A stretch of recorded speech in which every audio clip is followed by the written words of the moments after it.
block from Holloway. At 17 years old, I was one of those interns working out of his office, riding around in the Luke vans, getting people registered to vote. So I look as Luke as the father of Miami. But Luke, I just want to say I love you and I appreciate you and I'm grateful for you. I'm happy for you. You're proud. Luke Campbell Way, Liberty City, Dade County, 305. Make some noise for Uncle Luke. Everybody that's out here, they're out here because we all got something in common. And what we have in common is we help. We help kids like this.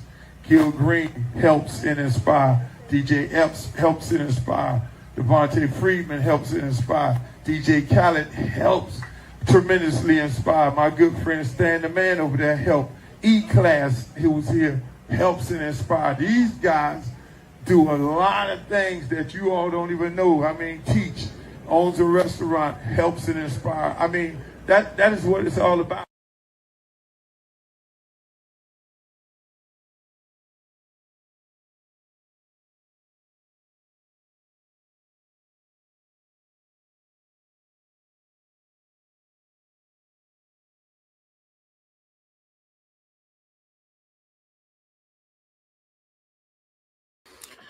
Yo, what's up, y'all? Welcome to another edition of the Uncle Luke Show podcast, brought to you by Luke Records, Luke Gear, all the good stuff. As you can see, I'm all over the place with the Luke Gear. Hey, I got it on. But I want to welcome you guys to the show. It's a very big show. Make sure you like, share, and subscribe. Shouts out to everybody that's on all my social media pages. Shouts out to everybody that's on Facebook. Everybody that's on my Facebook fan page, my Facebook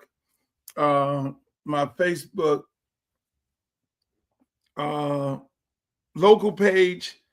I guess that's what you call it. Shouts out to everybody that's on TikTok. We're broadcasting over there as well. Shouts out to everybody that's on Snap, Twitch.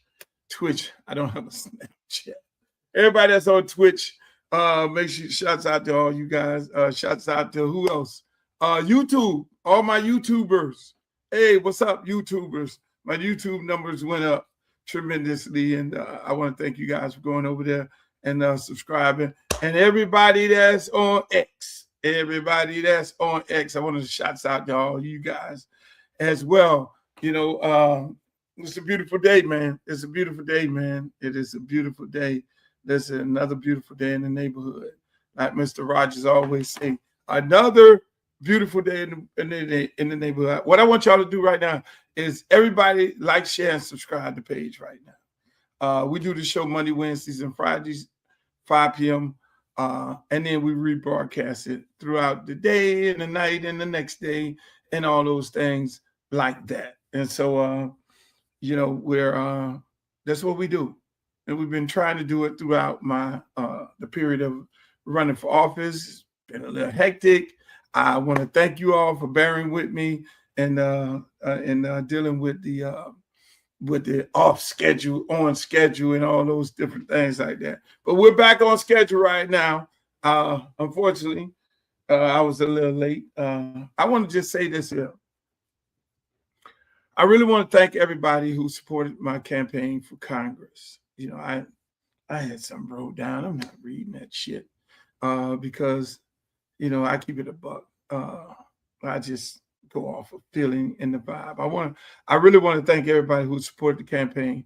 You know, to all the folks who believed in what we were trying to do, which was change Broward County, be a part of a new Broward County, a new Congressional District 20.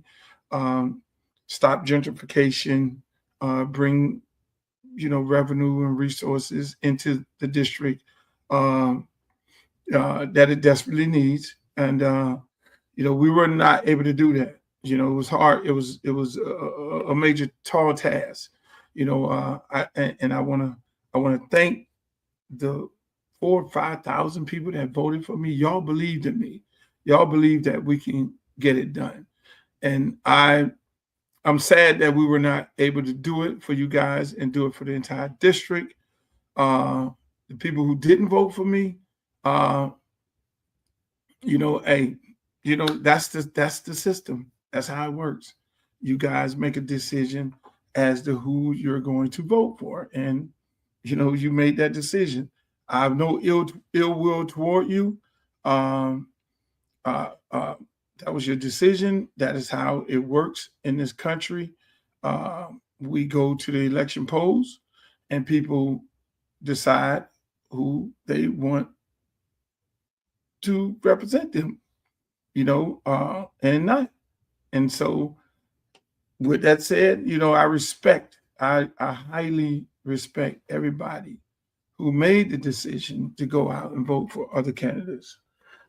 This whole notion of all the candidates needing to consolidate, no, before I get into that, let me just finish. There are some people that I'm just texting that supported my campaign.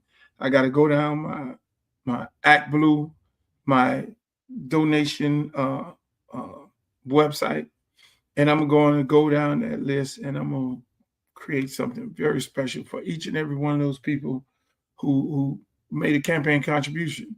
There are people who made sweat equity contributions, and said they didn't want to die, like Miss Gloria, Commissioner Gloria Lewis.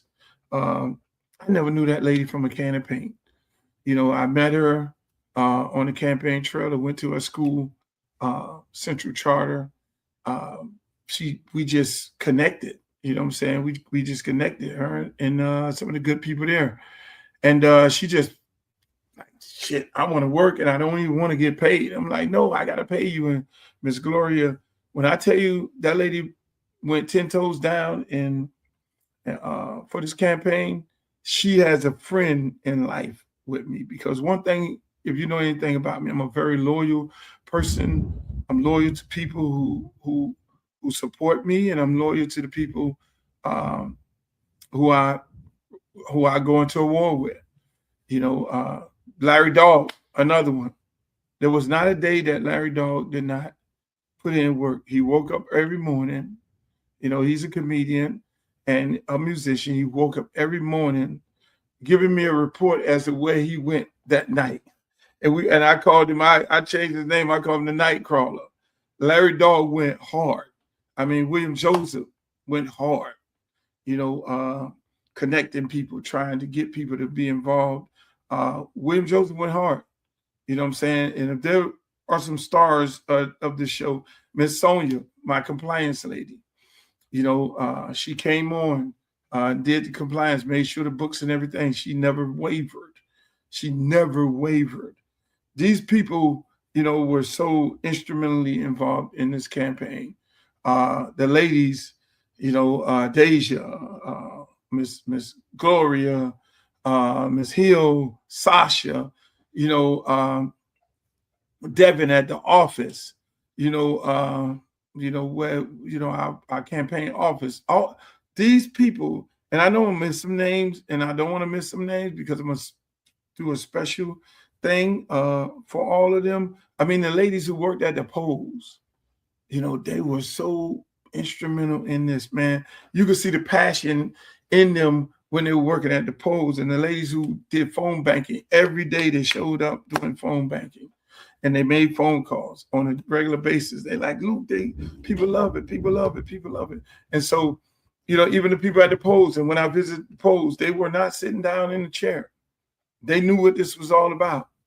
They got up. They got in people's faces. And when it was time to mix it up with other people, that which was only people that was really running with some nasty people out to the poll, Sheila, but that's a whole nother story. But they were going hard in the paint, those ladies. I mean, I learned so much from them, because, I did run many, many years ago. That was a special election. This was a real campaign, and there are people who, let me tell you, I was just Ms. Zika Foster. I know she was coming in and out because she, was dealing with the things that she had going on in her life. And I really appreciate her. I mean, my man, my guy, DJ video extraordinary, John never when it was time to get something edited, all the edits that you guys saw me post, it was John that was posting those. It was John that was editing, and it was me that was posting on a consistent basis. You know, so if I sent something, John edited and got it ready. He even hit me up today and said, man, I got something, man. Looking, you know, always looked at, you know, my text, and it was John sitting there. Look in your WhatsApp, because, you know, that's where we sent everything because of the high quality. Shouts out to my man Shaq. Yeah, see, I'm looking at John right here. Sent another video, man. I always be excited about what I'm gonna see from John. I'm always excited about what I'm gonna see from John. You know, and John always, he always came through. You know, dude came through every single time when it was time to, you know, do a video for the campaign. So we had people, and again, that's another guy who did it as a volunteer. John didn't want a dime. Didn't want a dime. So we had some great volunteers, people who I consider my friends. I mean, like William Joseph. William Joseph volunteered. He pounded the pavement, called people, tried to make ends meet, you know, did what he had to do. I mean, these type of people are loyal. I mean, Wendell Haskins. I mean, Mike Gardner. Mike Gardner went above and beyond. Rick Ross, man. Rick Ross and his sister, man. Jesus Christ. Rick Ross and his sister. My good friend Armando at Aficionado opening up his place to us.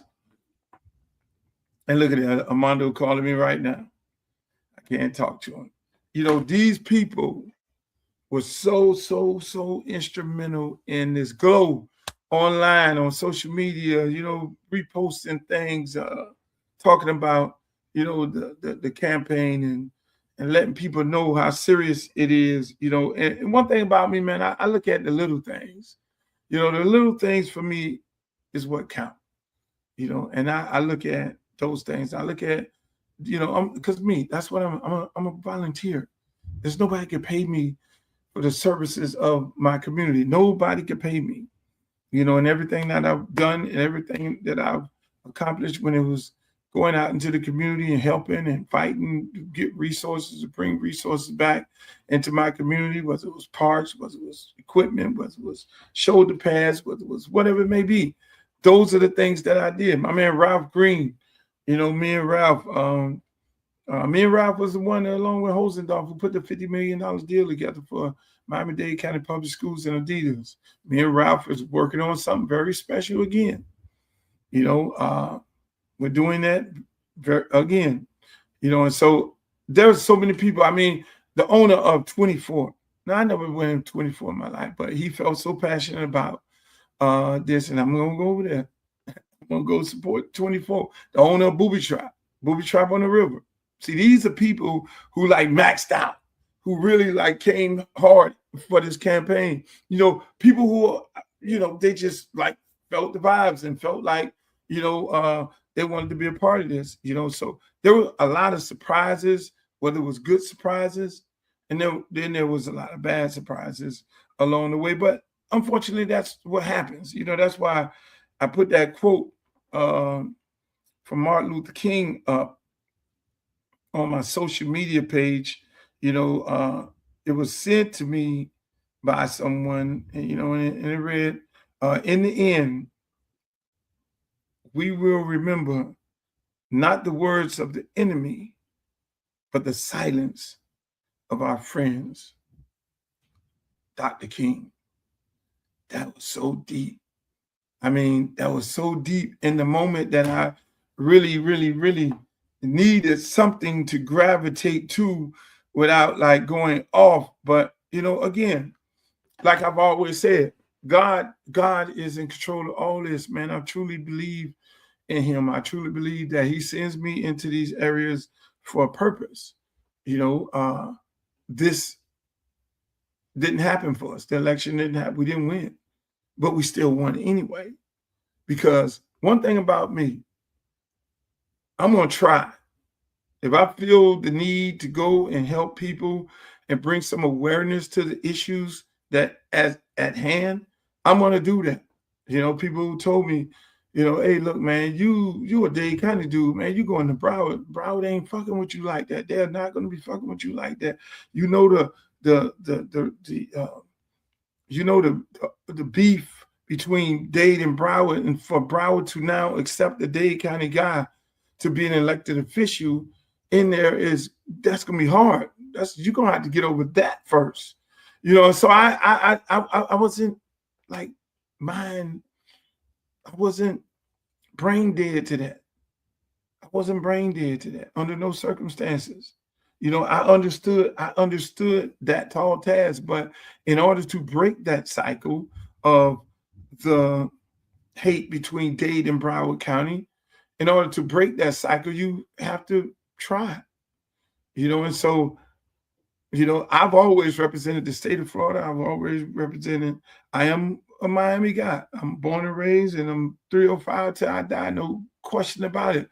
But I've always represented the entire South Florida, Dade, Broward, Palm Beach counties.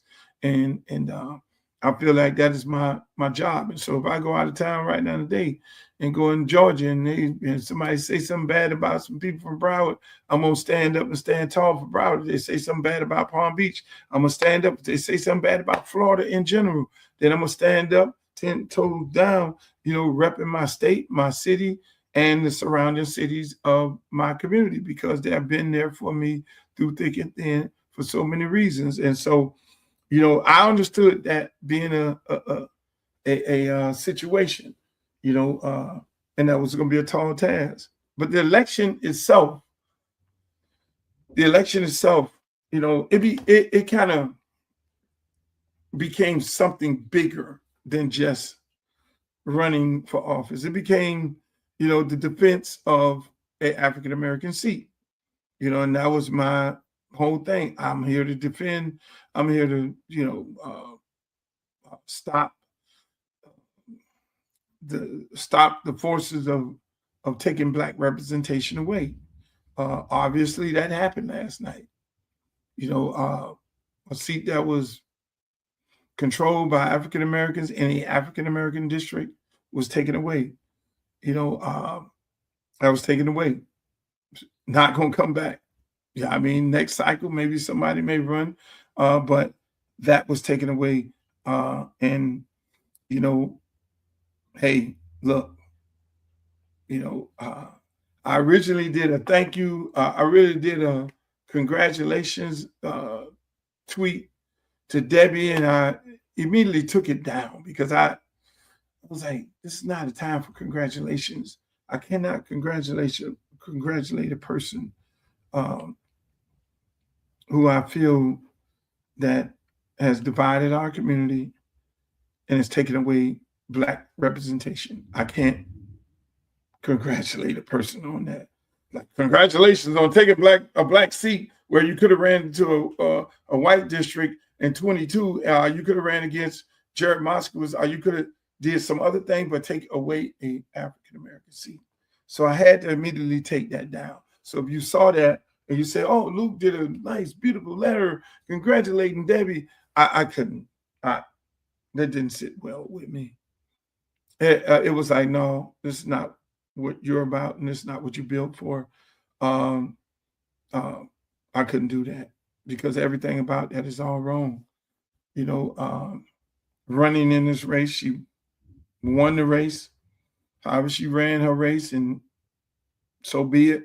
But at the end of the day, of congratulating an opponent for taking away a African-American seat, can't do it. Now, how did it happen?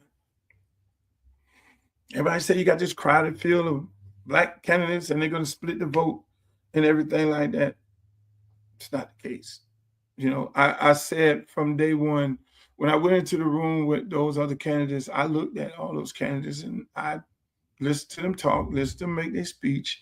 I looked at Dale, you know, who had just lost to Sheila by 70% in their last head-on-head election.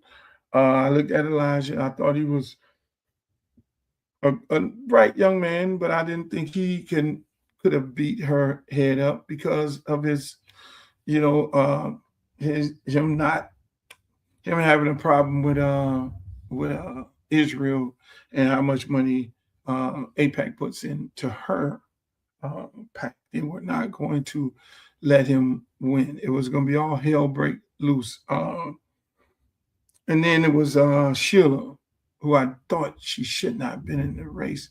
And it's just mind-boggling to me all the way up until the day, to the last day and the last hour of the election. Why are you in this race?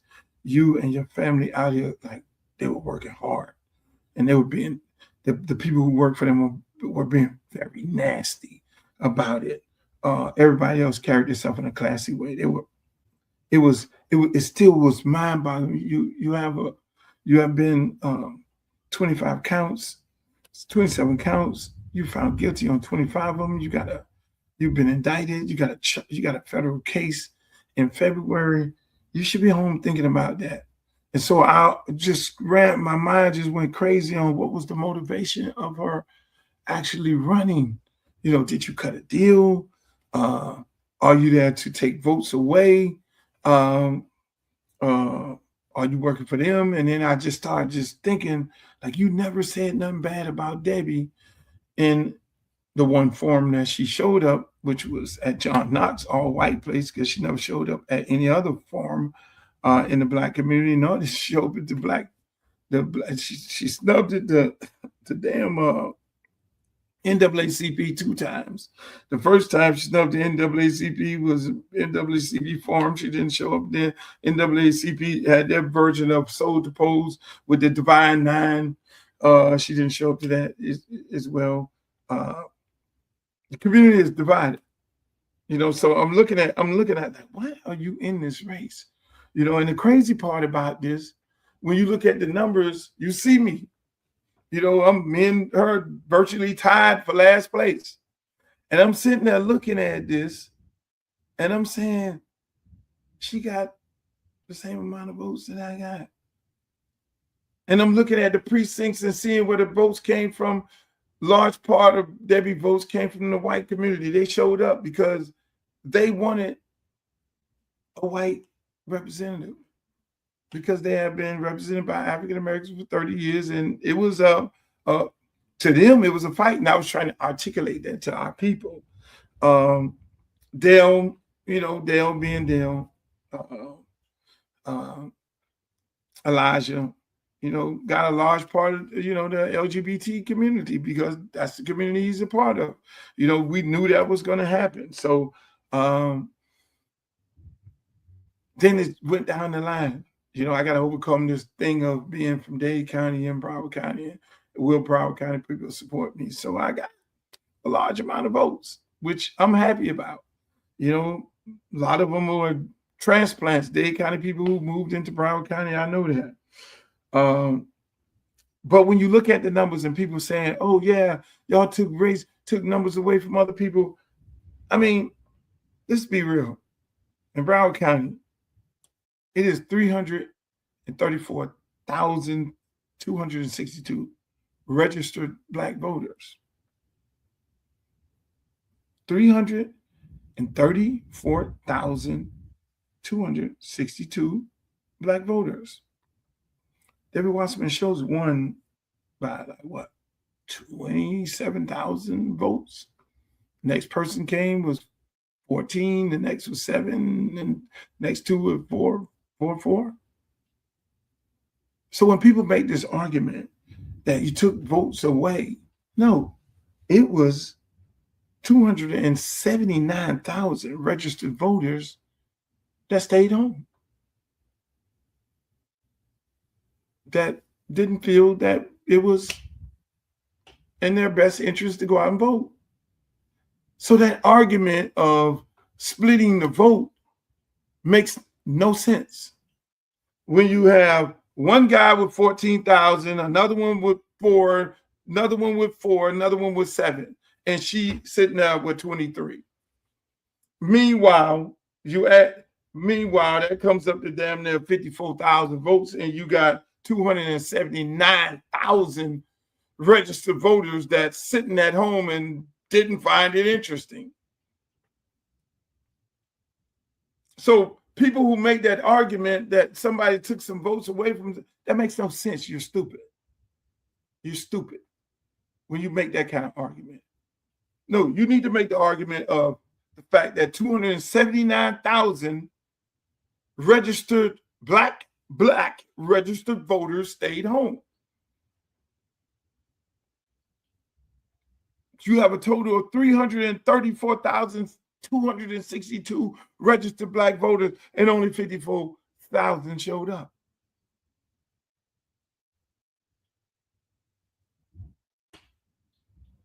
That's the argument.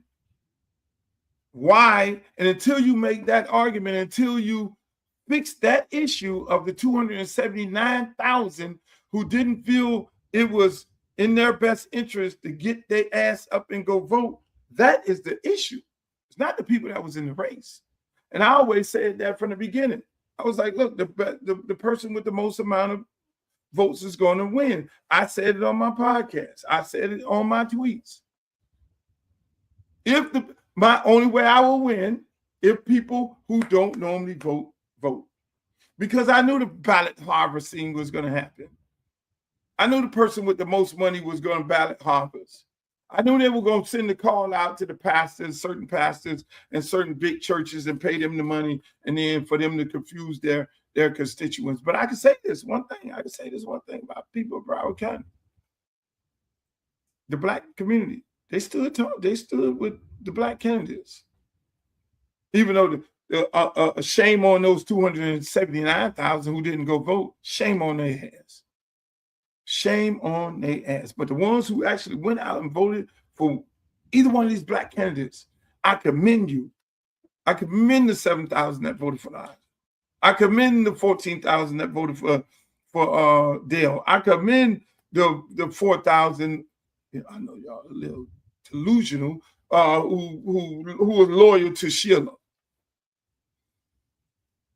And the 4,000 and some who voted for me. I commend you all. But that 279,000, y'all ass. And unfortunately,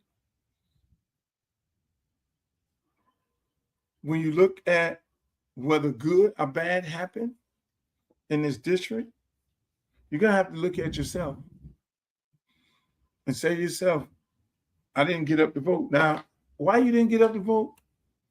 Maybe because some of their pastors confused the situation. And you just was like, well, my pastor is supporting her. She and my fraternity is supporting her. We're all in pictures, and my favorite restaurant is supporting her. But I ain't trying to be a part of that shit, so I ain't going down there to vote for her. And I ain't going to go against pastor. I ain't going to go against my restaurant. I ain't going to go against, I don't want to be on that list. I don't want to be on that picture. Don't put me on this picture right here with a list of sellouts. This is what the community was doing right here. The community was standing firm. And I'm telling you, I commend the community of Broward County. People were like, this is what we're going. Those people had a real problem in Broward County with Debbie running. So I commend those people, those activists who didn't fall for the trick bag. They didn't take the money. They didn't take the money. But shame on those pastors, and shame on that judge who put her in the car riding around like Miss Daisy to church after church after church. Judge Holmes. Shame on you, Judge Holmes. Shame on you. You are like the black person who influenced the slaves to get on the ship. You are no different than that person, in my opinion. Shame on her. And she's a fucking Republican. But at the end of the day, it was a great run. Learned a lot. Now here's my Haitian brothers and sisters.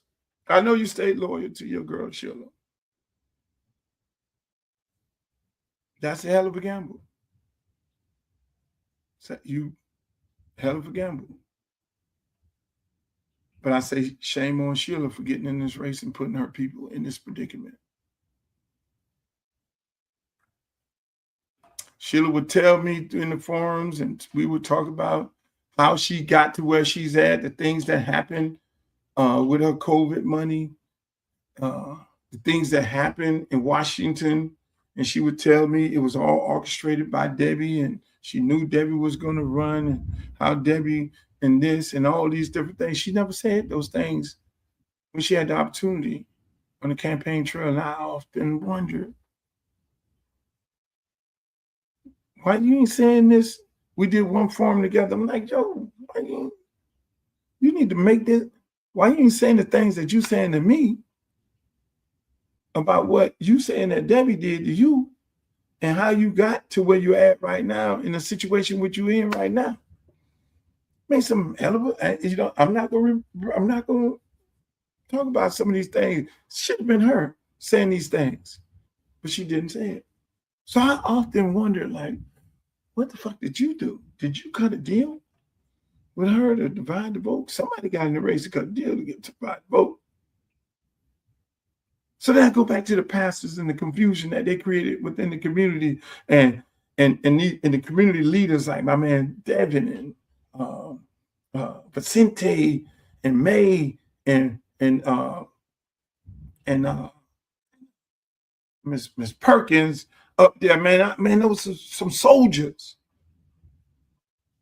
They were like hard in the paint. Oh, and I definitely gotta get a shout out to Joy Reid. I love you. Joy Reid, I fucking love you. I love Joy Reid. Joy Reid, of all those people, all the people who, you know, all the, you know, that Democratic people. I mean, Joy. You know, I was surprised. Roland Martin. Shots out to the Breakfast Club. Every one of the people in the Breakfast Club endorsed me. Hey man, Charlamagne, everybody on the Breakfast Club. I can tell y'all one thing. Them ladies on the Breakfast Club, boy, they drop dead gorgeous. Hey, look, that's a whole nother story. I went over there, I'm like, these motherfucking women here is absolutely beautiful. You know, but that's a whole nother story there. But I'm just saying, man, there's so many people that think Tony Neal is a Republican. He's like, Luke, I don't fuck with this Democrat shit, man. I've been off that plantation long time ago, but I'm here for you. I mean, DJ Epps. But going back to the district, I'm praying that this is not going to happen. So Debbie wins with a large majority of white voters. The community is separated. The community is, they have a real serious problem with it. It's not like a regular race where you can go in and we can just smooth everybody over. You know, this is what type of race it was. It was stories like this written about a black restaurant and them Spoon, and that people should boycott it because she was in there. It was like the colonizer is in there. The person with the plague is in there. And the alphas got cursed out walking to the event, to the soul in the pole, as they walked down there to set their tent up, and they had to leave early because those people in Broward County were vocal about this. This is the type of literature that they put out. They had a serious, major problem with them. And anybody that supported her, whether it was a restaurant, whether it was a pastor, anybody, this is how it was. Now, none of the candidates in the race really went dirty on anybody. Nobody went dirty. Nobody, you know, Elijah kind of poked, you know, them in his way. But it was much more of a clean thing, but it was anything that was dirty, it can't, not necessarily dirty, but the community was visibly upset about her running and anybody that supported her. They went out hard. That's why you see they made a whole list of sellouts. And they're on that. They will be forever forever known as a sellout. So I go to now. Where do you go from here? She won. Okay, she won. Where do you go from here? I brought up the ballot harvesting thing. Everybody lost their mind. Everybody lost their mind because I said, damn, I can't believe I'm about to agree with Trump. There's some real ballot harvesting with these mail-in ballots. Goddamn. You know, because, you know, it's widespread, and I'm looking at people and people buying people. I mean, that shit is real. So now, fast forward to right now where we at. She has to run against a Republican. A Republican who moved into the state of Florida just this year. He's a billionaire, from my understanding. He's a Trumpster, from my understanding. Now, if he had ran against another African American, there was going to be hard pressed for him to win. If he ran against another African American, it'd be difficult for him to win. He's running against a white woman, Debbie Wasserman Schultz, who has a very upset African American community. She won off of white voters. She probably got about 30,000 white voters to vote for her. Now, mind you, he won his election with about 60,000 votes. So Debbie is down 30,000 votes already. Now, fast forward to you're going into a general, you would expect all the Democratic candidates, okay, we lost fair and square, and we're going to go and support the Democratic nominee. That's going to be hard because Black people got a problem with her running in this race in the beginning. The Black community despise her. So normally you would be like Oliver Gilbert and Chevron. Okay, Oliver Gilbert, Chevron. Okay, all right. Oliver Gilbert going to run against a Republican, and everybody who is in the race, all the brothers and sisters going to put their support behind Oliver. The community is going to be they're going to be a little upset, but the healing of it all is going to be okay. Not in this race. You had the Black Democratic Party saying no Debbie. You had the Black Caucus of Broward County saying no Debbie. Not no Debbie, not no Diddy, but no Debbie. You had every Black activist in the community say no Debbie. So to heal this community,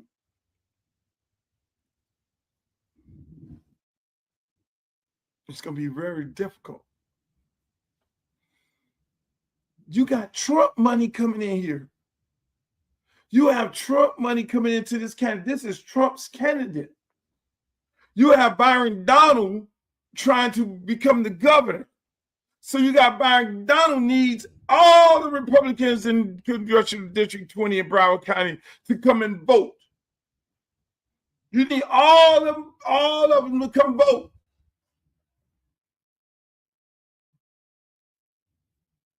Byron Donald is going to get some Black people. Byron Donald is going to get behind this shit. Byron Donald is now getting ready to get a large sum of Black people. Because there are some angry Black people that the white lady ran in the race and took all her big millions and millions of dollars and won the fucking race. And there were some Black people upset. So now you got this Trump, Byron Donald, Black man for governor, and you have these Republicans, this white Republican versus a white Democrat in a Black congressional district. Holy shit. And now you're going to have all the Black congressional, Democratic Black congressional Black caucus. They're going to come down here like, oh, that ain't going to fly. Because the Black people in this community is upset with them because they didn't put down on her. They feel like they're part of the bullshit too. And they lost across the board. The Black Caucus lost across the board. I'm here to tell you. Because their candidate in 24, Kendrick Meeks, got beat by Oliver Gilbert, the guy who I had on this very show. So he wasn't their choice. And Nikki Free, the head of the Democratic Party, shit is blowed up because her candidate, Sharon Jones, did not win. Nikki Free might as well resign right now. Nikki Free needs to just go ahead and send in her letter of resignation because what she allowed Debbie to do and didn't say nothing until she qualified, that's bullshit. Until she qualified, her jumping on the Sharon Jones train and grooming him because he fits the mold of how and the type of people that Nikki Free and her people like to have as a black representative. Let's face it.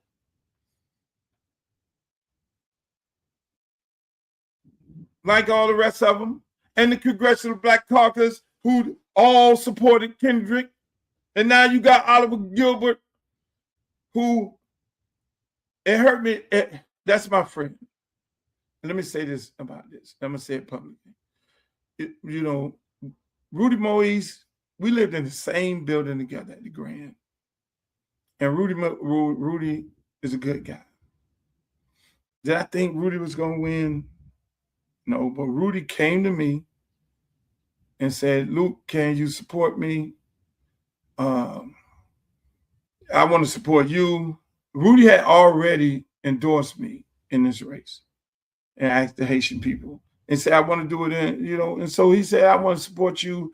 I want to do a joint commercial. You support me. So if you look at so I supported Rudy, endorsed Rudy. I know that kind of hurt Oliver because me and Oliver are real good friends, but hopefully he understands. Oliver is my guy, and I'm so happy. So God don't make no mistakes. But going back to Broward County, but I love Oliver. He was the only candidate I had on this show. He was the only one from 24 that came on this show, and he's always came on this show. And so I love Oliver, and I'm so fucking happy. That was the best thing happened to me. I was down and out last night. I was very upset. You know what I'm saying? You go to thinking, but then when I looked across the TV and Oliver won, I was fucking, that helped my night.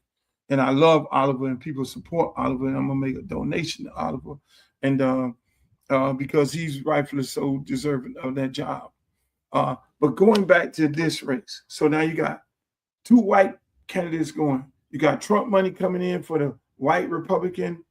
You have a situation where not only did African Americans lose the seat in Congressional District 20 that they've held for over 30 years, you are in a situation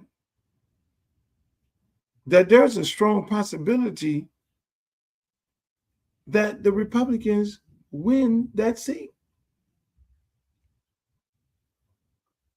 Because it wasn't the candidates going after each other. It was the people having a problem with Debbie running in this race. Can she overcome that? Lord have mercy. I don't think so. It's venom in the streets of Broward County. You have a real strong possibility of a white man, Republican, Trumpster, with the amount of money they get ready to dump into this race, because they got to do it for two reasons. They got Ashley Moody. They need to get votes. They need to get people voting down the line for Republicans. They need them to vote for Ashley Moody. They need them to vote for this candidate who's running against Debbie. And they needed to vote against Byron Donald. You don't think Byron Donald is going to go up in Congressional District 20, Broward County, and be like, yo, man, I'm one of y'all. Fuck that shit. Byron Donald was a nigga. I'm going to keep it a buck. I'm not going to sugarcoat it. Byron Donald is a black man. Real black man. You don't think 1 minute Byron Donald can gabinate and go up in there with the big money and the other guy and flip Broward County to red. Think about what I'm saying. So I'm running in this race saying, y'all gotta vote for me. I'm going through this shit like, yo, there's a possibility that I'm sitting there telling the people this shit not registering. Because I don't look at the now, I look at where we'll end up at. This white woman is going to be running against this white man who's a billionaire. He's going to match her with money. The community is viciously upset with Debbie. She don't give a fuck about the black community. She ain't showing up to no black forums. She ain't showing up to no NAACP events. What the hell? I got more money than y'all. I'm going to do what I got to do with the ballots. I'm going to do what I got to do. But now you got to run against a white billionaire with the same amount of money and with all that Trump money coming up in there, with Byron Donald coming up there. Byron Donald walked through the streets of Trump and post up in the church. He done went to FAMU in Florida State. And he's a very smart, articulate brother. Byron Donald is more jazzy than Barack Obama.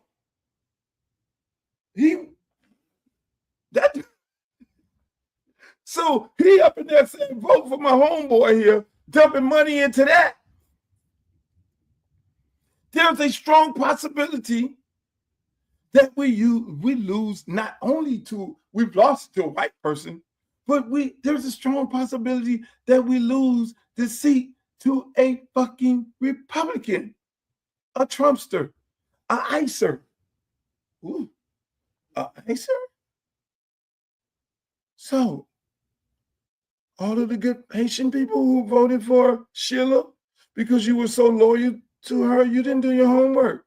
You didn't listen to me.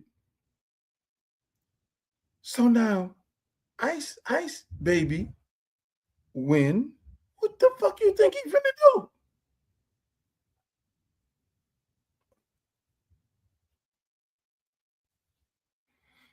Anybody that's in District 20, which is a large population of TPS people, if this man win, what you think he get ready to do? Major gentrification program. Y'all ain't looked at the plan for Fort Lauderdale and the plan for Pompano Beach.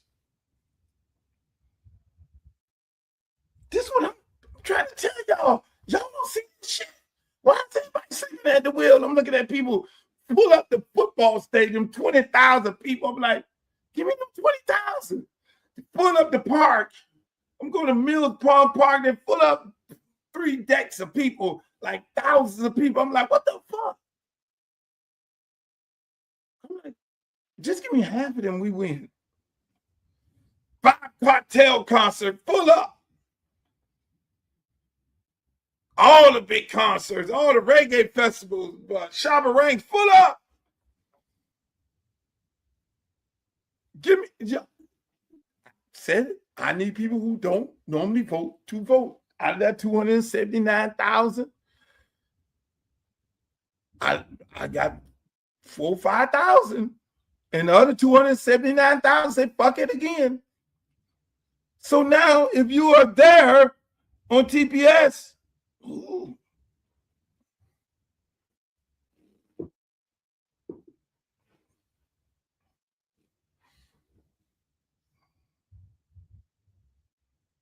there's a strong possibility these people vote down ballot. They coming in there, guns are blazing. They know this community is fragile. They know this community is upset about Debbie running in the first place. How do she heal this community now? How do she heal this community and going into the community and say, I love you, and you never showed up when it was time to show up to debate the issues with the other black candidates? That's going to be hard. I want to see this shit. I want to see this. They're making phone calls right now. Hey, could you tell Luther he consider supporting Debbie? What I'm going to tell? This shit better be rough. I'm interested. Listen, man, I'm interested in talking to anybody.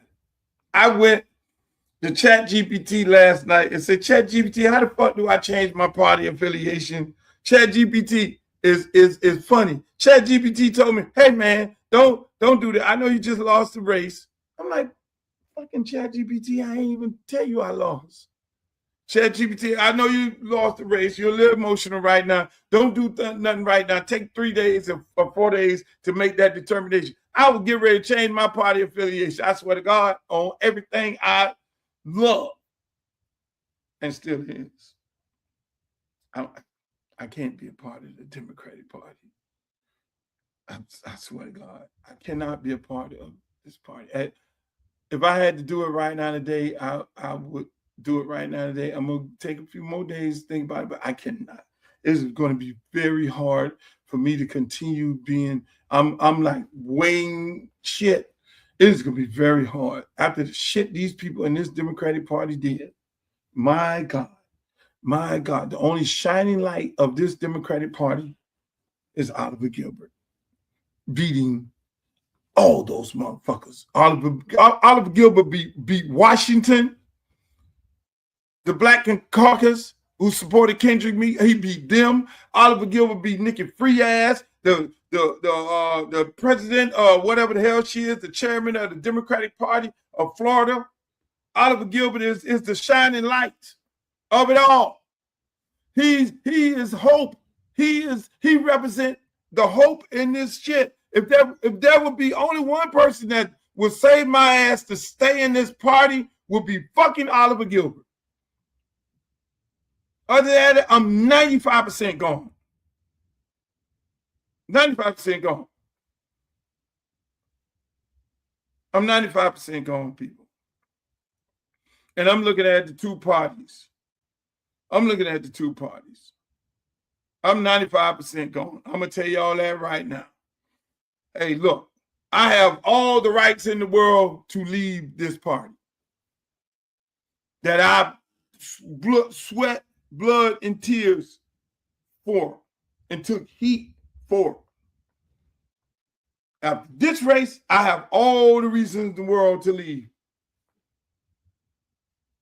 They did nothing. They sat right there and let this shit happen when the Black Caucus of Broward County said something and those fuckers in Washington didn't say anything. Why would I be staying in some shit like this and they allow something like this to happen? So many other black men are leaving, going to the independent, no party affiliation. That's the easy place to go. Just no party affiliation. Go vote over there. Then I look at the Republicans. I say, I can easily go over there. Gee, what the fuck? They welcome all the people like me. 50 Cent over there, Snoop Dogg over there, Rick Ross over there,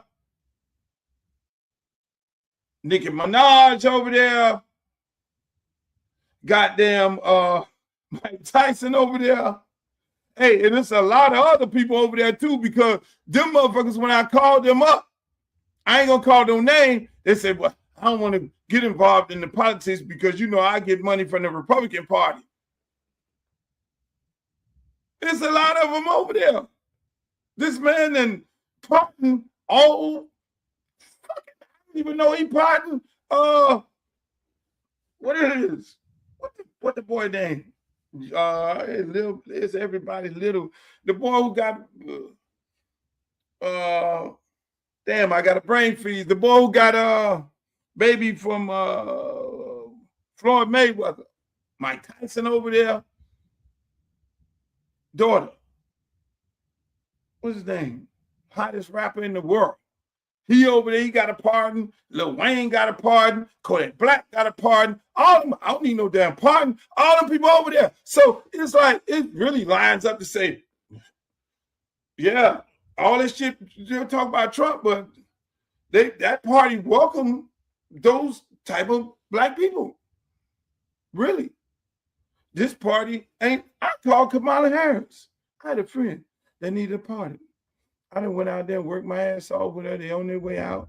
And I called up Vince and called up everybody who know her, called her assistant who was on the campaign. Hey, look, I need to talk to her about partnering one of my homeboys. You know, he a good brother. He been doing some good shit and he works hard for the community. You know, I need to get him partnered. Motherfuckers ain't call me back. They ain't never partnered no people like that. What that rapper name is who got a baby from what's her name? Floyd Mayweather daughter. What, talk to me, chat. Help me out here. Help me out here, chat. What is his name? Help me out, chat. Y'all don't know neither. But I'm just saying. So I'm sitting there like, I don't know about over there. I don't know about over there. I don't know about over there. Right?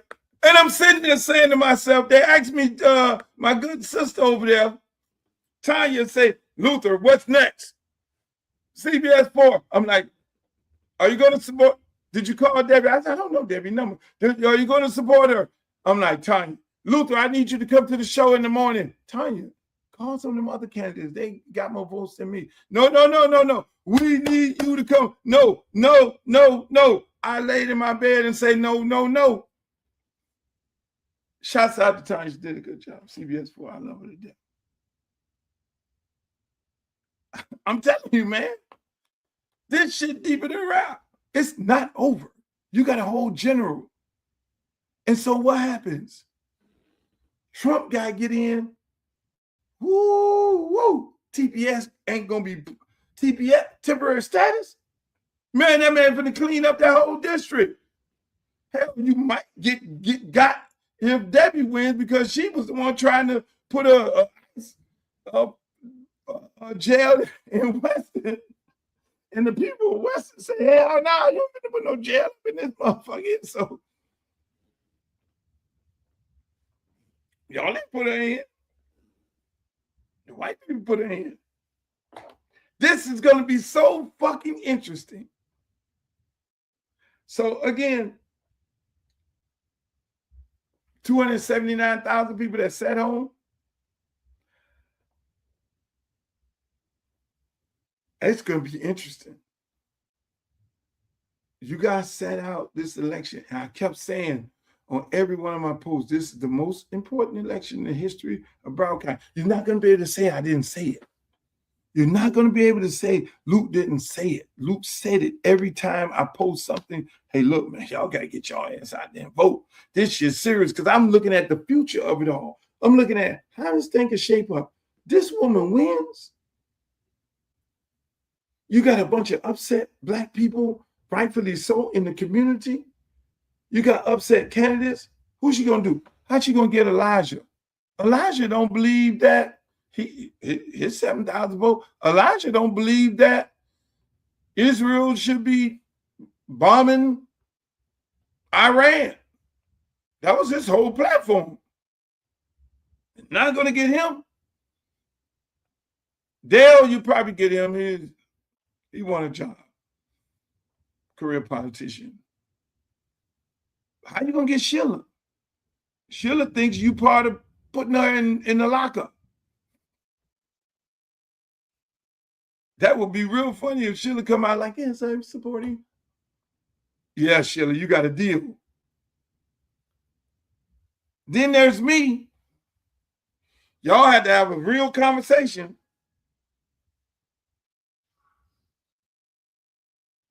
So it's amazing as to what's going on and how this thing going to unfold. This seat can actually end up becoming a Republican seat. And like I say, you got it real easy because of the friction of the African-American community in Broward County and white people. Damn shit. You think these white Republicans ain't going to get up and be like, oh shit, we can take over Broward County. And Donald Trump rolling up in that motherfucker with the motorcade and Byron Donald going up in the black churches. What? With his money? You talking about buying passes? And the people low-key like him. I like him. You know why I like him? Because Jolly never said nothing. I spoke to Jolly on the plane. We both qualified at the same time. I said, Jolly and Graham, two things. Jolly, why didn't you say something? Well, if you push the media my way, I'll say that she was wrong for doing. No, Jolly, that's not the right answer. You should have said something in the beginning. You're running former Republican, and you're trying to be elected official, the governor for the Democratic Party, and you did not say anything. You just as guilty as she is. So you're trying to convince black voters to support you, Jolly. So I'm really interested in having a conversation with Jolly. I'm really interested in having a conversation with Byron Donald. Gwen Graham, I know Gwen Graham, and then there's a lot of black people think that you should have got a black lieutenant governor. So you got to overcome that. So these races are going to be very interesting. The only person who's a lock is Oliver Gilbert, and you have a fragile Democratic Party. On top of it, you got old Trumpy saying he's going to stop mail-in ballots. That's why they all got upset. When I said, damn, I can't believe I'm in this race and I'm realizing I might be agreeing with Trump. These mail-in ballots is a big scam. Mail-in ballots is a scam. They actually pay people. They actually pay people. People have, oh, I got 10. Oh, you got 20. It's like the trap game. The mail-in ballot game is the trap game. Oh, I got 10. Oh, I got 20. Oh, I got this. Oh, I got that. Oh, yeah, I got all. What the hell? They actually go cut the deal for the mail-in ballots. Trump didn't know it. So the man finna do an executive order. In the general election, there will be no. See, Dale Holden came to me at the precinct at about 6:30. He said, Luke, man, I'm telling you, man, right now Debbie is in the lead and I'm in second place. And I'm worried about Elijah doing some tricked up shit. But she's in the league, man. I'm telling you. I said, Dale, how can you say that? I know. How can you say that when the votes don't supposed to be counted until after the polls close? So were the votes counted before? What did Dale know? Dale was almost like Elon Musk. He knew she was going to win, and we stood out there trying to get votes.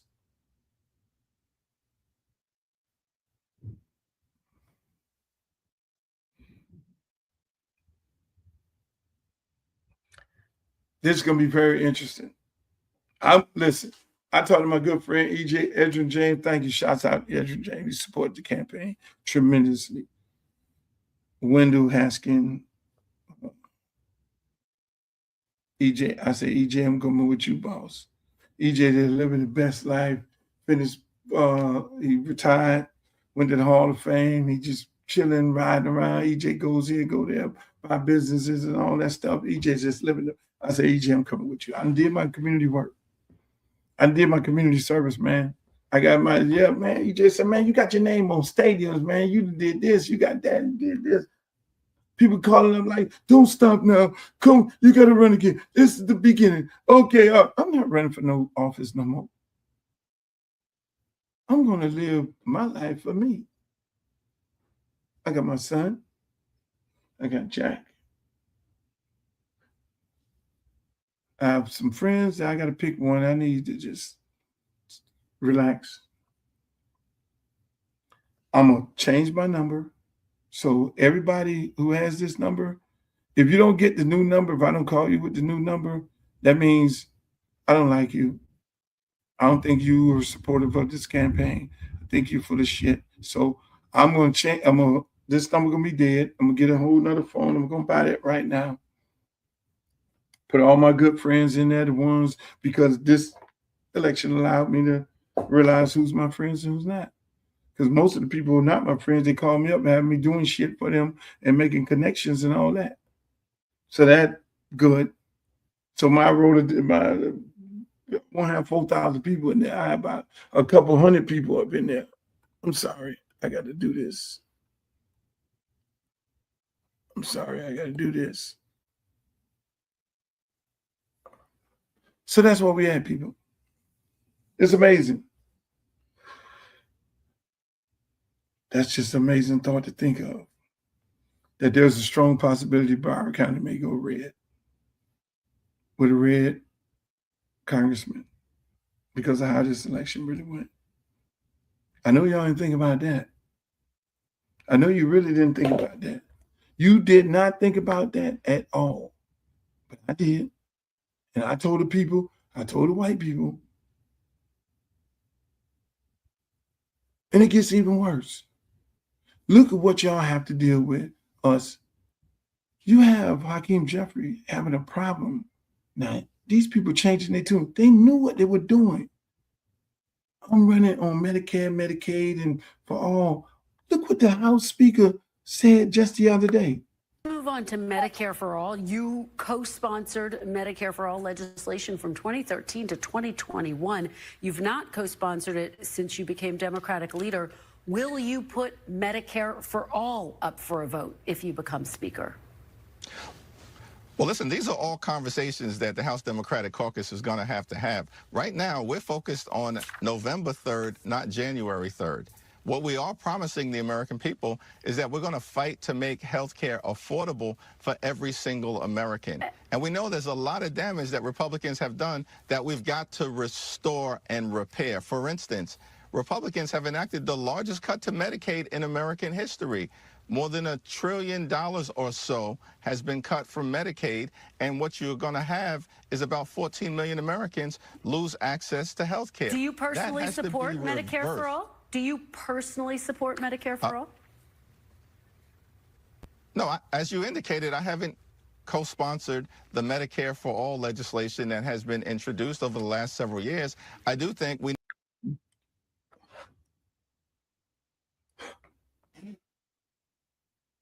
You heard what this man said? He couldn't get out of his mouth. He doesn't support Medicaid. Who's on Medicaid?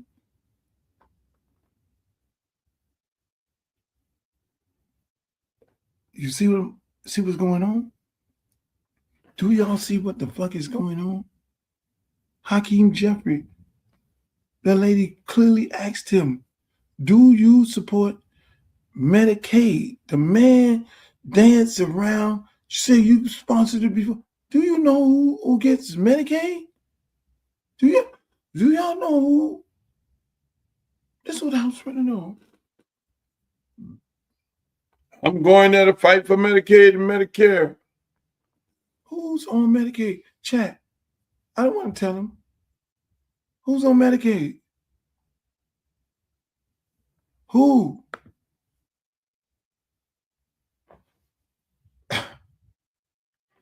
You think? Who is he controlled by? And y'all gonna be mad when I go and leave and go to another party? Who is on Medicaid? The black man leader of the party who did not send nobody, who did not denounce Debbie Wasserman Schultz, who did not tell the Congressional Black Caucus to denounce her from coming here. The leader of the party just told y'all he don't support no Medicaid. And if he's the Speaker of the House, will you bring Medicaid to the floor? What did he just say? This is some deep shit. I'm going so fast with EJ. I'm going so fast with, thank you. Poor people are on Medicaid. All y'all. 279,000 who sat down and did not take your ass out there and vote for Luke. None of y'all on Medicaid. You think you're gonna get that affordable housing? Alonzo Mourning finna get that if she get elected. Who's on Medicaid? Who's on Medicaid? You need to see this shit again. I can't make it up.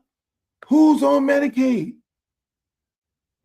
Everything about this was a fix. Let's see this shit again. This only clip I'm playing. Move on to Medicare for All. You co-sponsored Medicare for All legislation from 2013 to 2021. You've not co-sponsored it since you became Democratic leader. Will you put Medicare for All up for a vote if you become Speaker? Well, listen, these are all conversations that the House Democratic Caucus is going to have. Right now, we're focused on November 3rd, not January 3rd. What we are promising the American people is that we're going to fight to make health care affordable for every single American. And we know there's a lot of damage that Republicans have done that we've got to restore and repair. For instance, Republicans have enacted the largest cut to Medicaid in American history. More than $1 trillion or so has been cut from Medicaid, and what you're going to have is about 14 million Americans lose access to health care. Do you personally support Medicare for All? Do you personally support Medicare for All? No, as you indicated, I haven't sponsored the Medicare for All legislation that has been introduced over the last several years. I do think we need to figure out how to fix our broken healthcare system and then build something better once we repair the damage that has been done. Now, that will include doing things like extending the Affordable Care Act tax credits so that more than 20 million people who have seen their health insurance premiums skyrocket, in some cases by up to $1,000 a month. That's not sustainable, and that's something that Donald Trump and Republicans have visited upon the American people. Just to be very clear, though, as a Democratic leader in the House, would you vote for or against Medicare for All? I think, as you've indicated in your question to me, it's not legislation that I currently am co-sponsoring or that I support. Okay. But we do support the notion. That's what I was running on.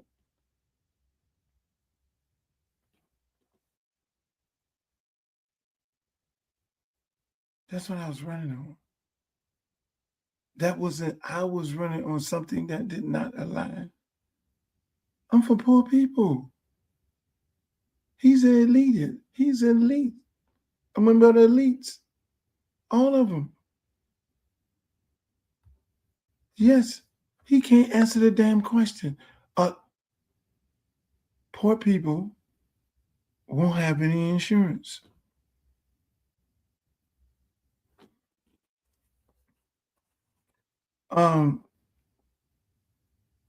And no black person is going to be up there because he's the leader of the Black Caucus too. And he's going to be the leader of if the Democrats take over the House, he's going to be the House Speaker. He's not bringing it to the floor. He's not bringing anything to support poor black people. Those black people, and y'all want me to stay in this party? Y'all gonna be mad with me when I go somewhere else? I don't give a damn. Be mad. Be mad. I'm ready for all the smoke. You think I want to stay in some shit like this where the Black Congressional Caucus members have a problem with sponsoring a bill to protect Medicare and Medicaid? Medicaid. Poor black people, Medicaid. He said no.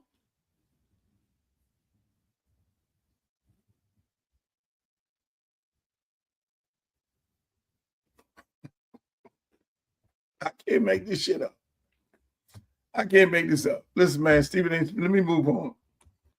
Look, again, I thank all my good friends who supported the campaign. We did not make it. Those are the things I was fighting for. I was fighting to go down and burn down Washington, burn it down.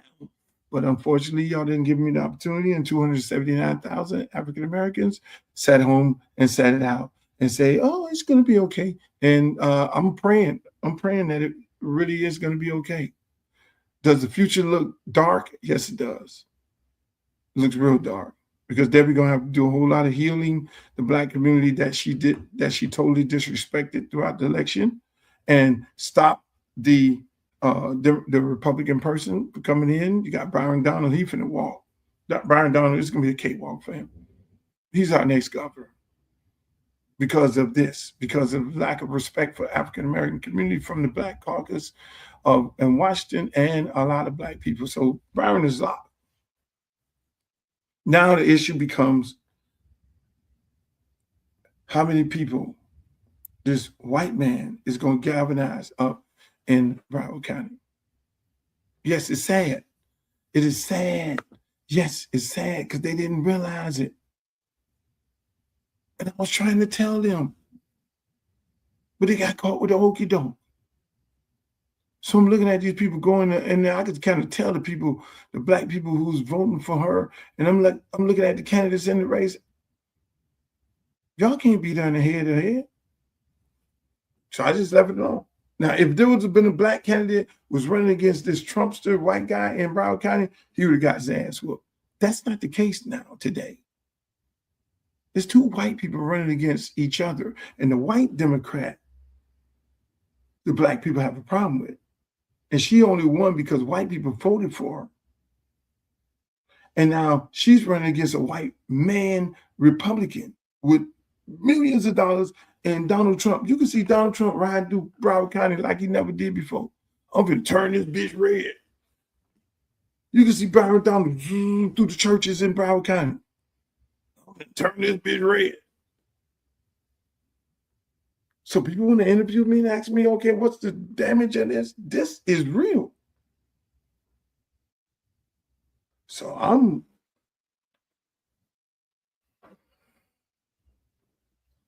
chilling. No party affiliation, independent party. Look like I'm 95% there. 95% there. Y'all want me to be a part of a party that says we don't want no Medicaid? No Medicaid? Shouts out to Michigan. How y'all doing? What's up, Glow? I know y'all sitting there like, this man did not say that. We needed to send Luther to Washington to fight these motherfuckers, the Black people in the party. No, this can't be done now. I'm not running again. I'm chilling. Y'all, I'm chilling. I'm good. Be on tour. I got to go do a show on the 29th in Jacksonville. My agent is so happy. My agent is so happy that I didn't win because he was looking at his money being dwindled. I'll be back on the road. I've got movies. I got TV shows. Will Packer, shouts out to Will Packer. He made a donation. I know it's hard for Will Packer because me and Will Packer got projects together. It's like, hold on, man. We can't do the project. What the fuck are you doing? All my friends was like, what the fuck are you doing? Running for Congress. You get ready to only make 100. Everything is going to be scrutinized and they're going to be looking all over the books and the records. Half of these film projects that we do, the money comes from overseas and you're not going to be able to get the money. What are you doing? That's what my in-house team was like, oh, part of our money, the funding comes from overseas. And then if you get this money for these film projects, they're going to be looking at this and say, oh, no, you can't do this project right here. You can't do this because some of this money came from this country and that country and all that there. So I was sitting there like half the time like, oh, shit, I didn't take all this in consideration. I'm getting ready to take a major L, but just do it hard in the paint. Fuck that. So again, listen, ladies and gentlemen, I enjoyed the run.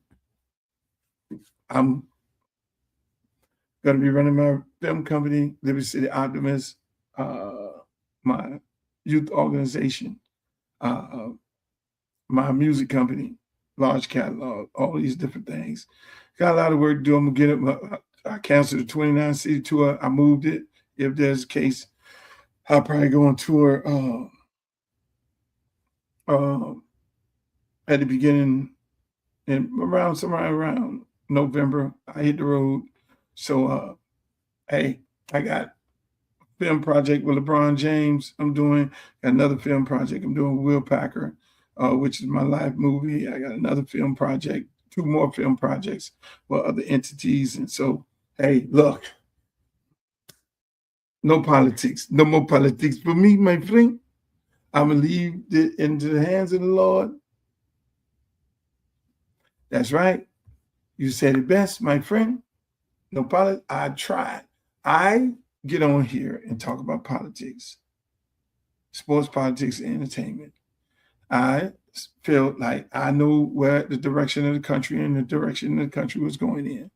And I said to myself, I don't feel good by not trying to help, not trying to go out and be the voice of reason or going to Washington and do some work to help people. I was never going there to be in there forever like some of these other people, because I'm not a politician.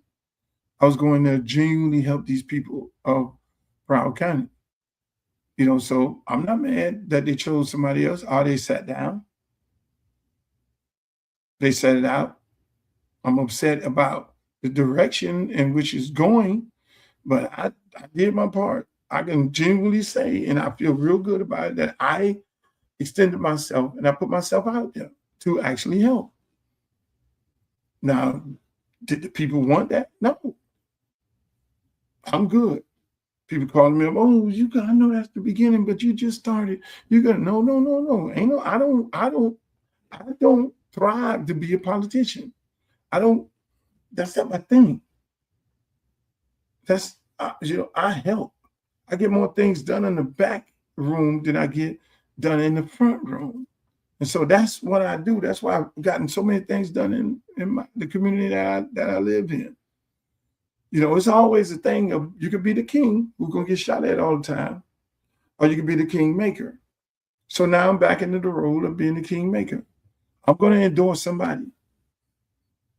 If somebody's talking good, I'll sit right here and endorse them. Hey, I'll talk to David Jolly. I'm going to talk to Byron Donald. I'm going to talk to Debbie if she wants. And I'm going to talk to her opponent. I fully endorse Oliver Gilbert. You can put that in the bank right now. But at the end of the day, when it comes to all of this, man, that's where we at. It's got to be what you're going to do for the people. Just that simple. Ladies and gentlemen, that's my show. I would like to thank you all for joining me. I was going to get into some Stephen A. Smith, but I'll do that later on. That's a whole show that needs a whole lot of attention. But until the next time, may the good news be yours. I love you all. Peace. Love you. Have a good day. The next great congressman from the state of Florida, and his name will be Luther Campbell. I'm Civil Rights Attorney Ben Crump, often referred to as Black America's Attorney General. I grew up in Fort Lauderdale, Florida, went to high school at South Plantation High School. My dad still lives in Parkway. We want to make sure we have a